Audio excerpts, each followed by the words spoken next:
नमस्कार।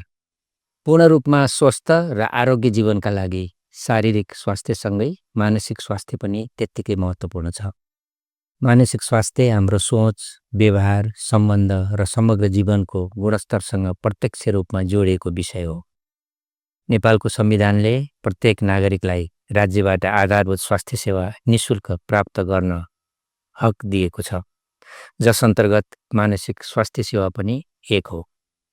नेपालमा आज पनि 10 मध्ये 1 जना कुनै न कुनै मानसिक स्वास्थ्य समस्याबाट बाँचिरहेका छन्। दैनिक सरदर 19 जनाले आत्महत्याका कारण ज्यान गुमाउनु पर्ने अवस्था छ। यो तथ्य हाम्रो समाजका लागि गम्भीर चिन्ताको विषय हो। गरिबी, बेरोजगारी, लैङ्गिक तथा सामाजिक भेदभाव, सामाजिक दबाव र अज्ञानताले मानसिक स्वास्थ्य समस्यालाई अझ जटिल बनाइरहेको छ। लान्छना र अन्धविश्वासका कारण धेरै नागरिकले समयमै सेवा लिन सकेका छैनन्। यही सन्दर्भमा स्वास्थ्य तथा जनसङ्ख्या मन्त्रालयले मङ्सिर 24 देखि फागुन 30 सम्म स्वस्थ मन, स्वस्थ जीवन, मनका कुरा गरौँ भन्ने नारासहित मानसिक स्वास्थ्य सचेतना अभियान सञ्चालन गरिरहेको छ।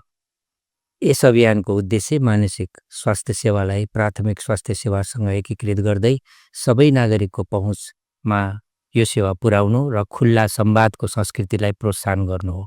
म सबैमा विशेष रूपमा आग्रह गर्न चाहन्छु, मानसिक स्वास्थ्य समस्या कुनै कमजोरी होइन, यो अन्य शारीरिक रोग जस्तै उपचार योग्य अवस्था हो। त्यसैले मानसिक स्वास्थ्य समस्या भएका व्यक्तिप्रति भेदभाव नगरौँ, गर्न नदिउँ। आफ्नो र आफ्नो परिवारको मानसिक स्वास्थ्यको ख्याल गरौँ। तनाव वा पीडाको अवस्थामा मनका कुरा विश्वासिलो व्यक्ति, परिवारजन वा सहकर्मीसँग साटौँ। आवश्यक परे स्वास्थ्यकर्मी वा चिकित्सकको सहयोग दिन कहिल्यै नहिचकिचाऊ। यस अभियानलाई सफल बनाउन तिनै तहका सरकार, स्वास्थ्यकर्मी, शिक्षक, अभिभावक, सञ्चार माध्यम, नागरिक समाज तथा अन्य नागरिकको सक्रिय सहभागिताको अत्यन्त आवश्यक छ। अन्त्यमा स्वस्थ मन, स्वस्थ जीवन, मनका कुरा गरौँ भन्ने नाराका साथ सञ्चालन भइरहेको यस मानसिक स्वास्थ्य सचेतना अभियानमा सबैलाई खुलेर मनका कुरा गर्न, एकअर्कालाई सुन्न र सक्रिय सहभागिताका लागि हार्दिक आह्वान गर्छु।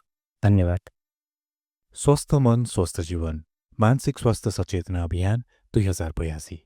मनको कुरा गरौँ।